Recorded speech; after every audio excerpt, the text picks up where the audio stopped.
The rain fell softly against the windows of the small apartment. As Emma sat alone on the worn sofa, her hands trembling as she held the divorce papers. After 5 years of marriage, it had come to this. Her husband Marcus had made his choice clear. He wanted children, and when the doctors confirmed she couldn't give him that, he had shown her the door without a second thought. The apartment felt cold and empty, much like her heart. Emma pulled her cardigan tighter around her shoulders and stared at the papers. Through blurred vision, she had loved Marcus with everything she had. She had believed their vows meant something. But when the diagnosis came, his love had evaporated like morning mist. "I deserve to be a father," he had said, his voice cold and distant. "I can't waste my life with someone who can't give me what I need." Those words had cut deeper than any knife, as if her worth as a woman, as a wife, as a human being, was measured only by her ability to bear children. Now, 3 weeks after he had thrown her out, Emma was starting over. She had found this tiny apartment on the edge of town. She had gone back to work at the public library, where she had worked before the marriage. The job didn't pay much, but it was quiet and peaceful. Books had always been her refuge, and now she needed that comfort more than ever. But the morning sun filtered through the library windows as Emma arranged books on the shelves. The familiar smell of paper and ink brought her a small measure of peace. She moved slowly through the aisles, taking comfort in the simple routine. "Excuse me, miss?" Emma turned to find a young girl, no more than 7 years old, standing nearby. She had dark curly hair pulled into 2 ponytails and wore a yellow dress with white flowers. Her brown eyes were bright with curiosity. "Can you help me find a book about stars?" the girl asked politely. Emma smiled, the first genuine smile she had managed in weeks. "Of course. Follow me." She led the girl to the astronomy section, kneeling down to pull books from the lower shelves. "What's your name?" "I'm Lily," the girl said, her face lighting up as she saw the colorful book covers. "My daddy says I ask too many questions about the stars." "There's no such thing as too many questions," Emma said gently, handing her a beautifully illustrated book about constellations.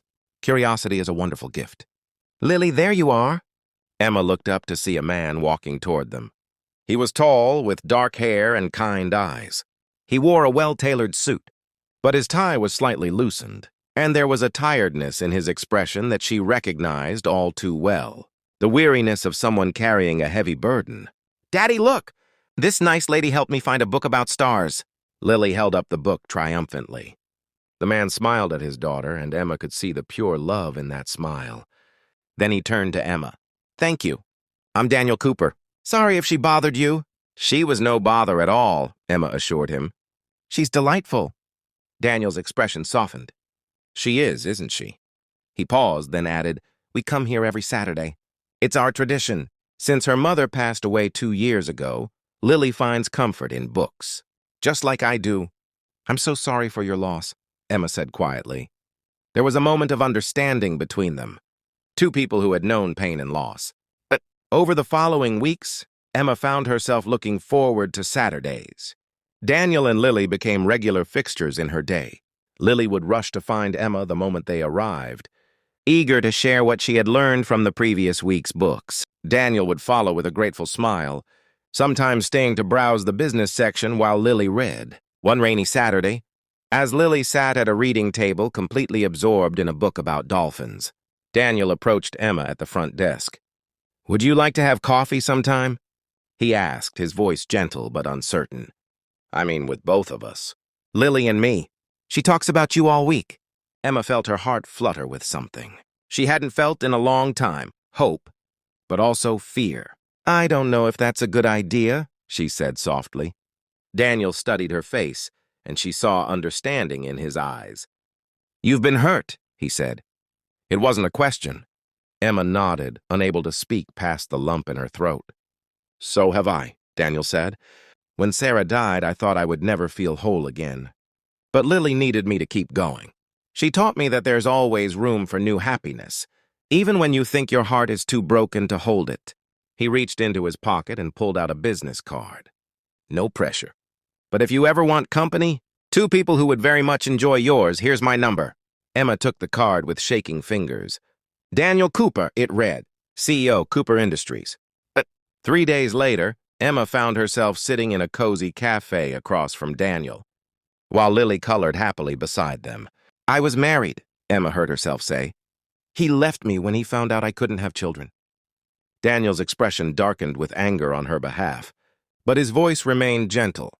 "Then he was a fool who never deserved you in the first place."